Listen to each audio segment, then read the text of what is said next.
Permisi Ibu. Ibu silakan duduk. Ini dengan Ibu siapa?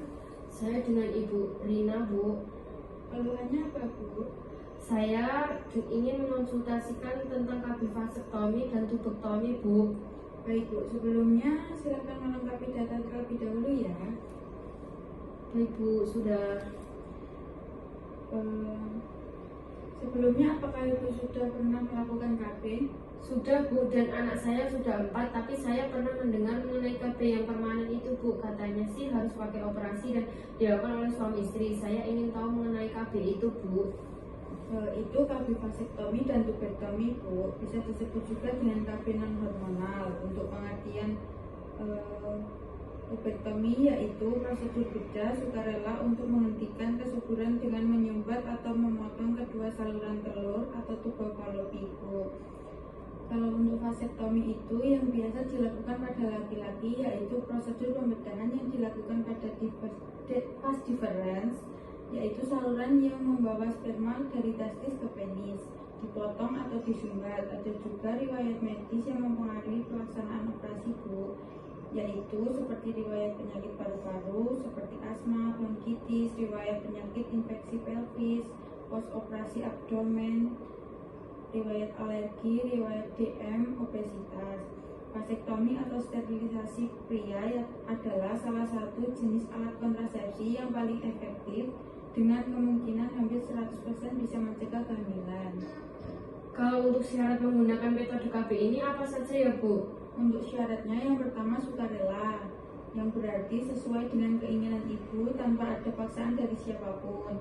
Yang kedua medis, yang berarti klien sehat, tidak ada kontraindikasi pelaksanaan MOW. Yang ketiga bahagia, yang berarti terikat perkawinan yang sah dan harmonis serta sudah mempunyai anak sesuai keinginan. Biasanya untuk keluhannya seperti nyeri, peradangan ringan, dan memar. Apakah ada indikasi dan kontraindikasinya juga, Bu?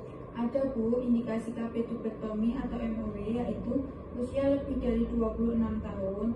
Yang kedua paritas lebih dari 2. Yang ketiga yakin telah mempunyai jumlah keluarga yang sesuai dengan kehendaknya. Yang keempat memahami prosedur, sukarela dan setuju. Yang terakhir, bila terjadi kehamilan akan menimbulkan resiko yang serius. Kalau untuk kontraindikasinya bisa hamil. Yang kedua, pendarahan pervaginam yang tidak diketahui penyebabnya. Yang ketiga, infeksi sistemik, infeksi pelvis. Yang keempat, kurang mantap untuk melakukan operasi tubektomi atau MOW.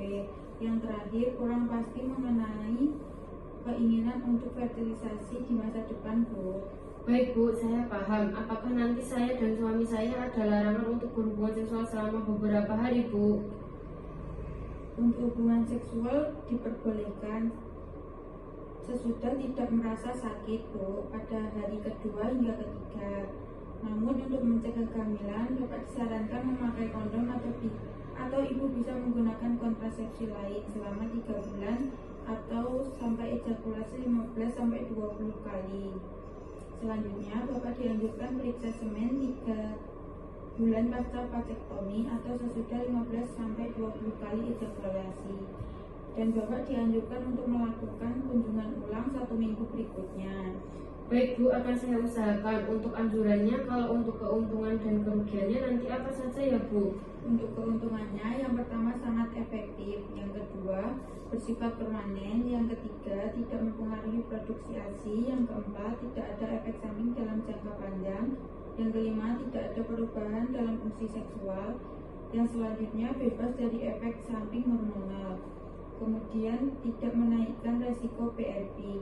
Kalau untuk kerugiannya, yang pertama tidak dapat dipulihkan kembali, yang kedua klien dapat menyesal di kemudian hari, yang ketiga ada rasa sakit atau tidak nyaman setelah tindakan, yang keempat harus dilakukan oleh dokter spesialis bedah atau ginekologi atau dokter yang terlatih, kemudian yang terakhir tidak melindungi terhadap PMS. Lumayan banyak juga ya, Bu. Kalau untuk mekanismenya kerja dan waktu pelaksanaannya itu bisa dilakukan kapan ya, Bu?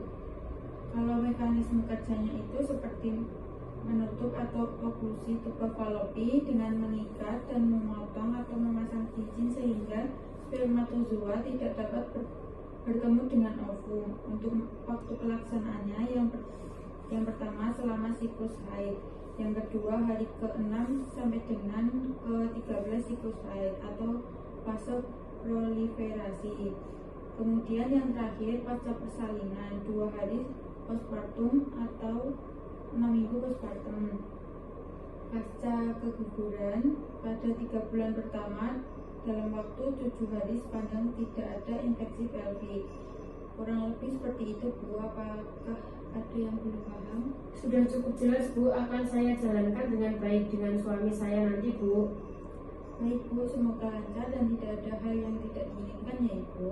Ya Bu, semoga ya. Kalau begitu saya pamit ya Bu. Terima kasih. Baik Bu, terima kasih kembali.